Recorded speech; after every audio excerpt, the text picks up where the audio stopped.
Hello student. आज का हमारा टॉपिक है हाइपर कॉन्जुगेशन, जिसे हम नो बॉन्ड रेजोनेंस या फिर बेकर-नाथन इफेक्ट भी कहते हैं। तो हमें पता है हाइपर कॉन्जुगेशन एक इलेक्ट्रॉनिक इफेक्ट है जहाँ पे इलेक्ट्रॉन का माइग्रेशन होता है। ओके, तो हाइपर कॉन्जुगेशन में इलेक्ट्रॉन किस तरह से माइग्रेट होते हैं वो अभी हम देखेंगे।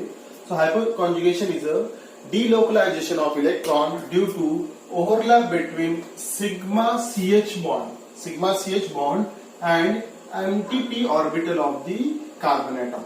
ओके, मतलब सिग्मा बॉन्ड रहता है CH बॉन्ड, उसमें के इलेक्ट्रॉन जो एग्जिस्टेंट कार्बन है उसके वैकेंट ऑर्बिटल में जाते हैं, जिसकी वजह से ये हाइपर कॉन्जुगेशन होता है। तो जैसे कि सपोज एक कार्बन है which is sp2 hybridized and it is attached to other carbon which is sp3 hybridized। Okay, और अगर इसको एटलीस्ट वन मतलब कम से कम अगर एक इसको हाइड्रोजन अटैच है जिसे हम कहते हैं अल्फा हाइड्रोजन। ओके, क्योंकि sp2 के बाद आने वाला पहला कार्बन कौन सा है? Alpha carbon. अल्फा कार्बन को अटैच हाइड्रोजन अल्फा हाइड्रोजन। अगर ऐसी कंडीशन है या फिर ऐसा स्ट्रक्चर है कि जिसमें sp2 हाइब्रिडाइज कार्बन एक sp3 हाइब्रिडाइज कार्बन को अटैच है और उसके पास अगर एटलीस्ट एक भी अल्फा हाइड्रोजन है तो वो हाइपर कॉन्जुगेशन देगा। ओके, तो समझ में आएगा हाइपर कॉन्जुगेशन क्या है। So it is the delocalisation of electron due to overlap between the sigma CH bond and the empty p orbital. Okay, now condition for hyperconjugation. What are the condition for hyperconjugation? तो सबसे पहले there should be presence of sp2 hybridized carbon.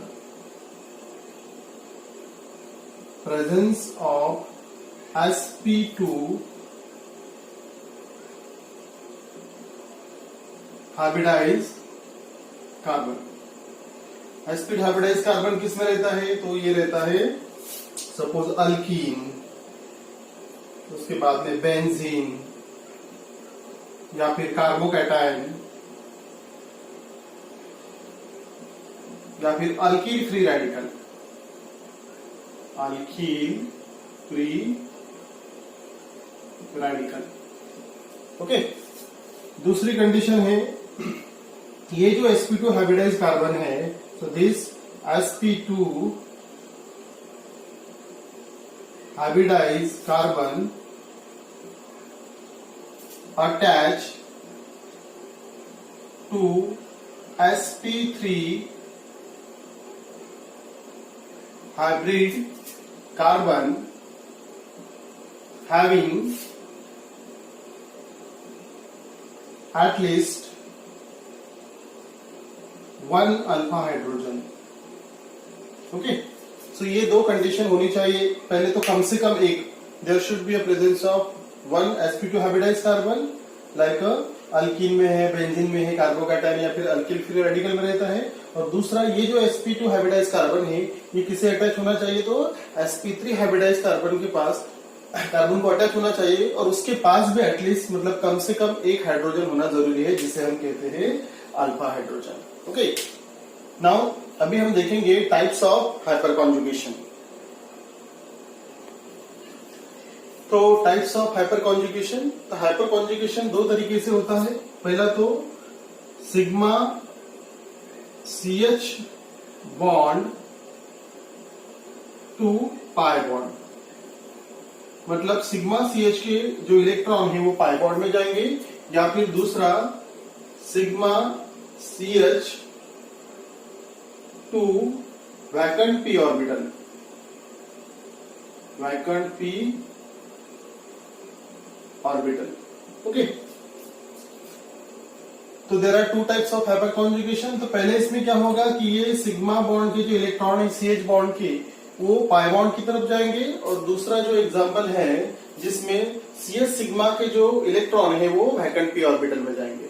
तो जैसे कि अभी हमने example देखा था इथाइल कार्बोकैटायन, जैसे कि CH2H, मतलब CH3 को हमें इस तरह से दिखाना है और बाद में यहाँ पे डबल बॉन्ड, सॉरी यहाँ पे CH2, ओके, और यहाँ पे पॉजिटिव। ये हो गया इथाइल कार्बोकैटायन। सो इथाइल कार्बोकैटायन। तो यहां पे क्या होगा,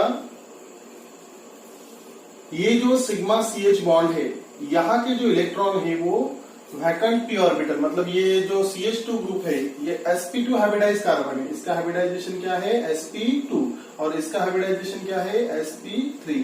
तो यहाँ के सिग्मा बॉन्ड के इलेक्ट्रॉन जो है इसके पास में जो वैकेंट p ऑर्बिटल है उसमें जाएंगे, उसकी वजह से यहाँ पे डीलोकलाइजेशन होगा इलेक्ट्रॉन का और इसका जो पॉजिटिव चार्ज है वो डिस्पर्स होगा। ओके, उसी तरह से अगर हम देखते हैं अल्कीन का एग्जांपल, तो अल्कीन में भी सेम होता है। तो अल्कीन में क्या होगा,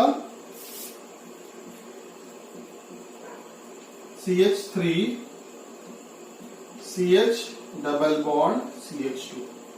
ओके, तो यहां पे भी क्या होगा, ये जो सिग्मा CH बॉन्ड है कार्बन और हाइड्रोजन का, यहाँ के इलेक्ट्रॉन यहाँ पे शिफ्ट हो जाएंगे और ये जो डबल बॉन्ड है इस कार्बन पे ओपन हो जाएगा।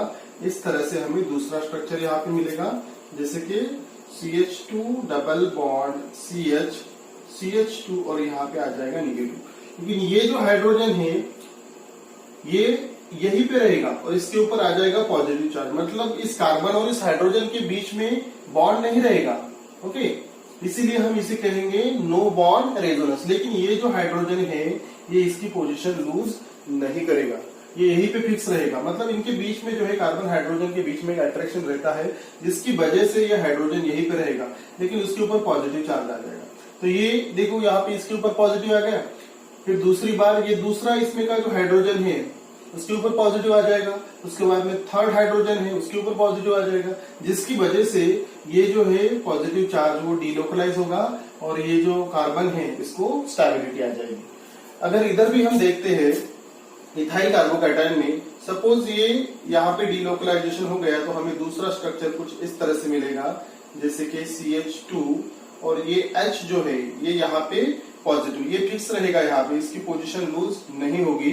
बाद में हमें यहाँ पे मिलेगा डबल बॉन्ड CH2, मतलब ये जो कार्बन है इसका पॉजिटिव चार्ज गया वो डिस्पर्स हो गया, जिसकी वजह से इस कार्बन को स्टेबिलिटी आ गई।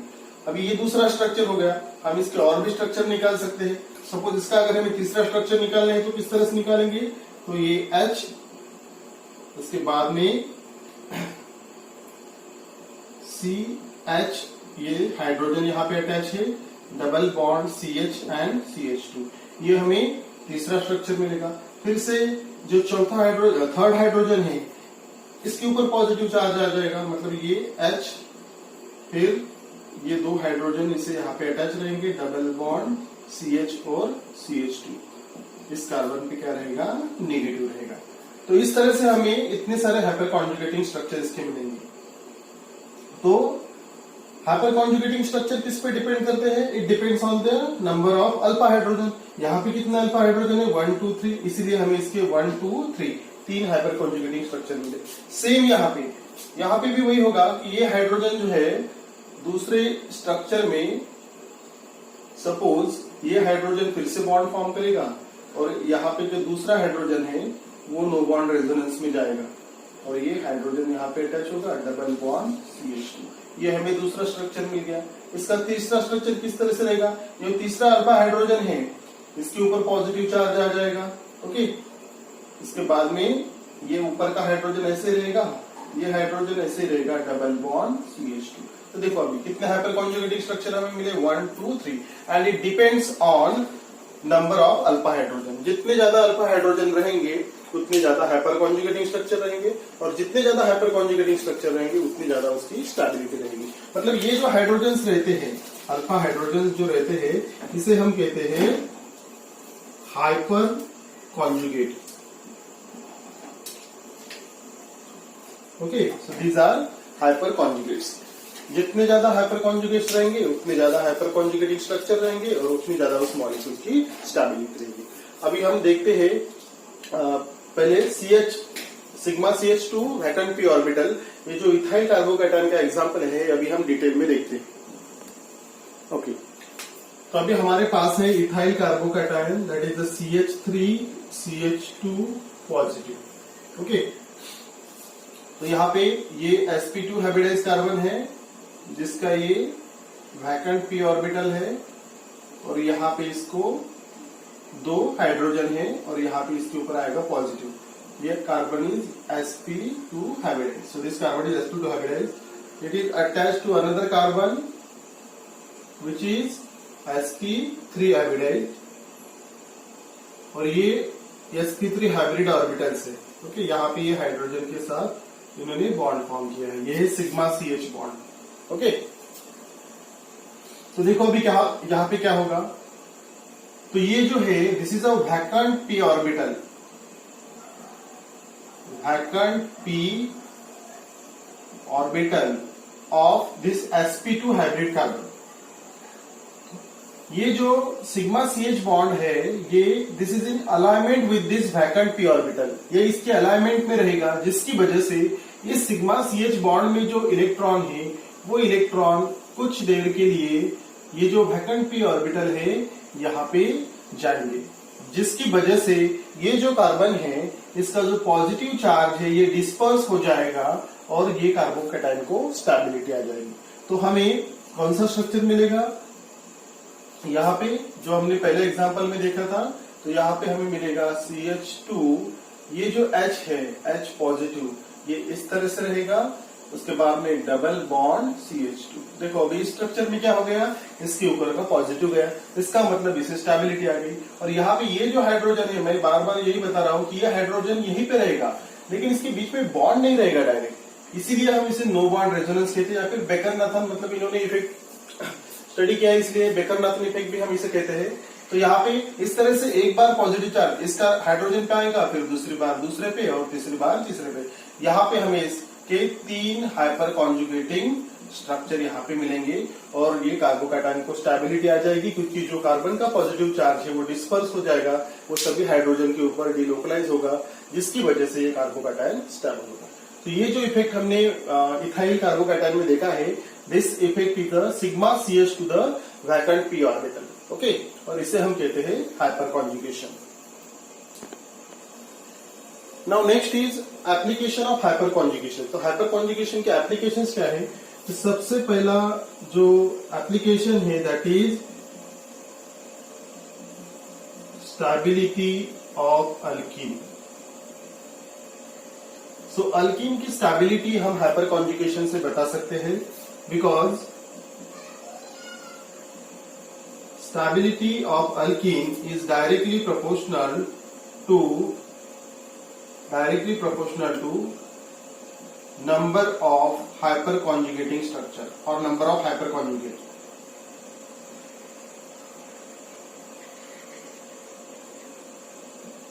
Hyperconjugating structure. Hyperconjugating structure किस पे डिपेंड करते हैं, अल्फा हाइड्रोजन पे. जितने ज्यादा अल्फा हाइड्रोजन रहेंगे उतनी ज्यादा उसकी स्टेबिलिटी रहेगी. सपोज आपको अगर एक क्वेश्चन आता है नीट में, जेईई में या फिर सीईटी में, आपको इस तरह से एग्जांपल दिया है. यहाँ पे ये जो डबल बॉन्डेड कार्बन है, so this double bonded carbon both the carbons are sp2 hybridise. ये दोनों का हाइब्रिडाइजेशन क्या है sp2. और ये सभी बाकी जो कार्बन है 4 कार्बन इनका हाइब्रिडाइजेशन क्या है sp3 हाइब्रिडाइजेशन. दूसरा एग्जांपल हमें दिया है CH3 CH CH3 double bond CH और यहाँ पे CH3. ओके, तो ये दोनों कार्बन भी क्या है, these are also sp2 hybridise और ये बाकी 3 कार्बन sp3 हाइब्रिडाइज. तीसरा एग्जांपल दिया है CH3 CH double bond CH2 और यहाँ पे CH3. ओके, अभी देखो अगर क्वेश्चन आता है A, B और C, इन तीनों में से कौन सबसे ज्यादा स्टेबल है और कौन सबसे कम स्टेबल है या फिर स्टेबिलिटी ऑर्डर क्या है. तो हमें सबसे पहले देखना पड़ेगा कि हाइपर कॉन्जुगेट्स कितने हैं, मतलब अल्फा हाइड्रोजन कितने हैं. यहाँ पे अगर हम देखते देखो ये sp2 hybridise is attach to the sp3, मतलब ये हो गया अल्फा कार्बन, ये भी अल्फा कार्बन है, ये भी अल्फा कार्बन और ये भी alpha carbon. So alpha carbon को अटैच जो हाइड्रोजन रहते हैं वो अल्फा हाइड्रोजन रहते हैं. तो यहाँ पे कितने अल्फा हाइड्रोजन है, सो यहाँ पे रहेंगे 12 अल्फा हाइड्रोजन. सो 12 अल्फा हाइड्रोजन है इसलिए 12 हाइपर कॉन्जुगेटिंग स्ट्रक्चर. ओके, तो हमें इसके 12 स्ट्रक्चर मिलेंगे, मतलब स्टेबिलिटी उतनी ज्यादा रहेगी. दूसरे इसमें कितने हाइपर कॉन्जुगेटिंग स्ट्रक्चर मिलेंगे, यहाँ पे 3 और 3 6 और 3 9, मतलब 9 alpha hydrogen, that is 9 hyper conjugating structure. Okay, यहाँ पे कितने अल्फा कार्बन है? यहाँ पे 6, मतलब 6 अल्फा हाइड्रोजन। यहाँ पे 6 अल्फा हाइड्रोजन है, इसीलिए 6 हाइपर कॉन्जुगेटिंग स्ट्रक्चर। तो देखो अभी इसके पास कितने अल्फा हाइड्रोजन है? 12, तो 12 हाइपर कॉन्जुगेटिंग, मतलब इसकी स्टेबिलिटी, मतलब जो ए है, ए की स्टेबिलिटी सबसे ज्यादा रहेगी, उसके बाद में बी, क्योंकि उसके पास 9 अल्फा हाइड्रोजन है तो 9 हाइपर कॉन्जुगेटिंग स्ट्रक्चर रहेंगे, और तीसरा रहेगा सी। तो इस तरह से हम अल्कीन की जो स्टेबिलिटी है वो हाइपर कॉन्जुगेशन से स्टडी कर सकते हैं। ओके, नाउ दूसरा जो एप्लीकेशन है that is stability of carbocation. Second application is stability of carbocation. वो किस तरह से रहेगा वो भी हम देख लेते हैं। कार्बोकैटायन हमने इथाइल कार्बोकैटायन अभी देखा है। So second is stability of carbocation. Okay, so इसका भी एक एग्जांपल देख लेते हैं हम। सपोज अगर हमें क्वेश्चन कुछ इस तरह से रहता है, CH3/3C positive, so this is tertiary carbocation, then CH3/2CH positive, this is secondary carbocation, then CH3CH2, this is primary carbocation, and last is methyl carbocation. Okay, अगर क्वेश्चन आता है कि A, B, C and D, what is the stability order, और कौन सबसे ज्यादा stable है और सबसे कम स्टेबल है, तो इसके लिए भी हमें देखना पड़ेगा कि यहाँ पे कितना अल्फा हाइड्रोजन है। तो यहाँ पे इस स्ट्रक्चर को अगर हम ऐसा लिखते हैं, यहाँ पे आएगा CH3, यहाँ पे CH3 और यहाँ पे CH3, तो ये हो गया sp2 हाइब्रिडाइज, और ये हो गए 3 अल्फा कार्बन। तो यहाँ पे कितने अल्फा हाइड्रोजन है? तो यहाँ पे है 9 अल्फा हाइड्रोजन। यहाँ पे अगर हम देखते हैं तो CH3, CH और CH3, यहाँ पे आएगा positive.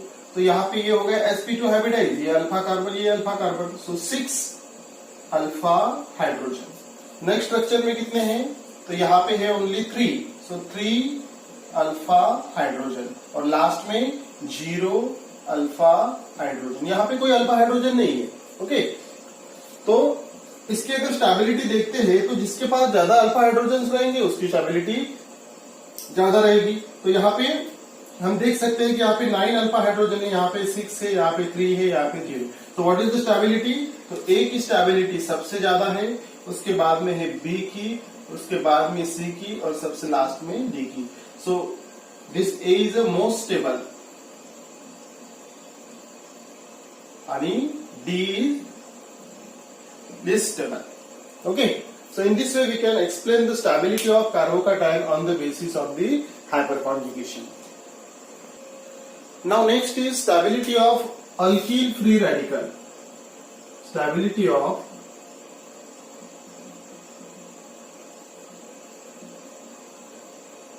alkyl free radical. Radical किससे कहते हैं हम? अगर किसी कार्बन पे सिंगल इलेक्ट्रॉन रहता है तो हम उसे रेडिकल कहते हैं। तो यहाँ पे भी हम जो कार्बोकैटायन में एग्जांपल लिया था वही लेते हैं, जैसे कि CH3/3 एंड इस कार्बन पे रहेगा 1 electron, so this is radical, so tertiary radical.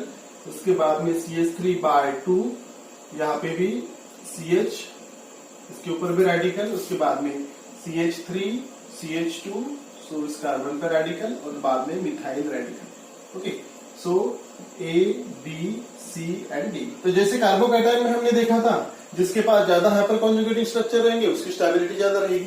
यहाँ पे कितने हाइपर कॉन्जुगेटिंग स्ट्रक्चर है? यहाँ पे है 9 अल्फा हाइड्रोजन, सो 9 हाइपर कॉन्जुगेटिंग स्ट्रक्चर। यहाँ पे है 6 alpha hydrogen, now next 3 alpha hydrogen, and last is 0 alpha hydrogen. So stability order हमें पता चल गई, ए की स्टेबिलिटी सबसे ज्यादा रहेगी, फिर बी की रहेगी, सी की, और लास्ट में डी की रहेगी। तो यहाँ पे स्टेबिलिटी डिपेंड करती है अल्फा हाइड्रोजन पे। अल्फा हाइड्रोजन कौन से रहते हैं? जो sp2 हाइब्रिडाइज कार्बन को अटैच कार्बन रहता है उसके जो हाइड्रोजन रहेंगे उसे हम कहेंगे अल्फा हाइड्रोजन, या फिर हम उसे हाइपर कॉन्जुगेट्स भी कहते हैं। ओके, तो अभी हम कुछ एग्जाम्पल देख लेते हैं। अगर हमें जो कॉम्पिटिटिव एग्जाम है, सीईटी है, नीट है, उसमें अगर कुछ हाइपर कॉन्जुगेशन के ऊपर क्वेश्चन आए तो किस तरह से रह सकते हैं, तो हम थोड़े क्वेश्चंस यहाँ पे देखेंगे। तो सबसे पहले हम देखेंगे यहाँ पे पहला क्वेश्चन, जिसमें पॉजिटिव चार्ज कुछ इस तरह से रहेगा, positive. Now second structure positive, so all these are carbocations. Okay, तो हमें बताना है इसकी ए, बी और सी, इसकी हमें स्टेबिलिटी ऑर्डर बताना है। अगेन, जिसके पास ज्यादा अल्फा हाइड्रोजन रहेंगे उसकी स्टेबिलिटी ज्यादा रहेगी। अगर इसके पास देखते हैं तो इसके पास कितने अल्फा हाइड्रोजन है, तो यहाँ पे है H2, मतलब 2 अल्फा हाइड्रोजन यहाँ पे है, और यहाँ पे एक ही अल्फा हाइड्रोजन है, मतलब इसके पास हो गए 3 अल्फा हाइड्रोजन। यहाँ पे कितने हैं, इसके पास सिर्फ एक ही alpha hydrogen, so only 1 alpha hydrogen. यहाँ पे ये 3 अल्फा हाइड्रोजन, यहाँ पे 2 और यहाँ पे 2, तो इस तरह से पूरे हो गए ये 7 अल्फा हाइड्रोजन। ओके, तो अभी आपको समझ में आया होगा, जिसके पास ज्यादा अल्फा हाइड्रोजन वो ज्यादा स्टेबल। तो स्टेबिलिटी ऑर्डर क्या रहेगी, पहले तो रहेगा सी, बाद में ए, फिर सबसे लास्ट में रहेगा B. So in this way हम कार्बोकैटायन की स्टेबिलिटी बता सकते हैं हाइपर कॉन्जुगेशन से। नाउ नेक्स्ट एग्जांपल इज, यहाँ पे पॉजिटिव चार्ज है, this is secondary carbocation, and next one is कुछ इस तरह से। तो ये 3 एग्जांपल है। अभी इसमें से सबसे ज्यादा स्टेबल कौन सा है वो हमें बताना है। तो यहाँ पे देखो पॉजिटिव चार्ज मतलब ये sp2 हाइब्रिडाइज है और ये वाला sp3 हाइब्रिडाइज है। इसके पास कितने हाइड्रोजन होंगे, तो यहाँ पे रहेंगे 2 हाइड्रोजन। ओके, यहाँ पे 2 अल्फा हाइड्रोजन। यहाँ पे कितने हो गए, यहाँ पे CH3 ग्रुप है और यहाँ पे CH3 ग्रुप, मतलब 3 और 3 6 अल्फा हाइड्रोजन। उसके बाद में यहाँ पे ये 3 CH3 and here CH2, so total 5 alpha hydrogen. So what is the stability order, तो सबसे ज्यादा स्टेबल रहेगा जो सेंटर में है, दैट इज बी। ये जो बी है ये सबसे ज्यादा स्टेबल रहेगा, फिर रहेगा सी और लास्ट में रहेगा फिर ए, क्योंकि उसके पास 2 ही अल्फा हाइड्रोजन है। ओके, तो अभी हम अल्कीन का भी एक एग्जांपल ले लेते हैं कि अल्कीन की स्टेबिलिटी कैसे रहेगी। CH2 double bond CH2, so this is A. Now B is CH3 CH double bond CH2, and C is CH3 double bond CH and CH3. So this is A, B and C. So what is the stability order? Again, पहला इसमें दोनों के दोनों sp2 है, ये भी sp2 hybridise है, ये भी sp2 हाइब्रिडाइज है। इसकी वजह से यहाँ पे 0 अल्फा हाइड्रोजन। अल्फा हाइड्रोजन कौन सा रहता है, जो sp2 से नेक्स्ट रहता है, तो वो भी sp3, तो वो अल्फा कार्बन और उसके हाइड्रोजन अल्फा हाइड्रोजन। तो यहाँ पे देखो ये sp2 है, ये भी sp2 है, तो इसको तो कोई ग्रुप अटैच नहीं है, लेकिन यहाँ पे इसको एक कार्बन अटैच है जो कि अल्फा कार्बन है। तो इसके पास कितने अल्फा हाइड्रोजन हो गए, सो 3 अल्फा हाइड्रोजन। और लास्ट में ये अगर एग्जांपल हम देखते हैं तो यहाँ पे ये sp2 हाइब्रिडाइज है और ये भी sp2 हाइब्रिडाइज है। इसका हाइब्रिडाइजेशन है sp3, इसका हाइब्रिडाइजेशन है sp3। तो ये 3 और ये 3 मतलब 6 अल्फा हाइड्रोजन। तो देखो यहाँ पे पहले इसमें 0 है, दूसरे इसमें 3 अल्फा हाइड्रोजन, तीसरे इसमें 6। What is the stability order, तो सबसे ज्यादा स्टेबल रहेगा C, उसके बाद में रहेगा B और सबसे लास्ट में रहेगा A। ओके, तो इस तरह से हम हाइपर कॉन्जुगेशन से कार्बोकैटायन, अल्किल फ्री रेडिकल और अल्कीन की स्टेबिलिटी एक्सप्लेन कर सकते हैं। आई होप आपको समझ में आया होगा। अगर आपको कोई डिफिकल्टी है तो आप मुझे कमेंट बॉक्स में डाल सकते हैं। Thank you.